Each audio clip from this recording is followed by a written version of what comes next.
കുനിശ്ശേരി മാടമ്പാറ ഉച്ചിമഹാളിയമ്മൻ ക്ഷേത്രത്തിൽ പൊങ്കാല മഹോത്സവം ആഘോഷിച്ചു. ഗണപതിക്കൊട്ട്, പൊങ്കൽ വെപ്പ്, മാവിളക്കെഴുന്നള്ളത്ത് എന്നിവ ഭക്തി നിർഭരമായ അന്തരീക്ഷത്തിൽ നടന്നു.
നൂറുകണക്കിന് ഭക്തജനങ്ങൾ ആഘോഷത്തിൽ പങ്കെടുത്തു.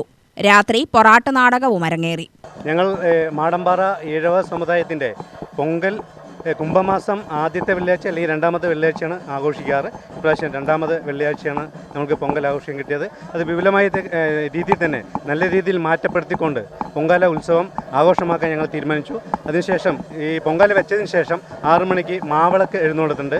അത് ഇവിടെ നിന്ന് കുനിശ്ശേരി ജംഗ്ഷനിൽ പോയ ശേഷം തിരികെ വരും. അതിനുശേഷം 9:30-ക്ക് പൊറാട്ട് നാടകം അരങ്ങേറും. അങ്ങനെയാണ് ചടങ്ങുകൾ ക്രമീകരിച്ചിരിക്കുന്നത്. അത് കുനിശ്ശേരി ദേശത്തിൻ്റെ കുമ്മാട്ടി വരിയിടുന്നതിന് മുൻപ് ഞങ്ങൾക്ക് പൊങ്കാല കഴിക്കണമെന്നാണ് ആചാരം. ആ ആചാരം തുടർന്നു കൊണ്ടുപോകുന്നു. UTV news, Palakkad.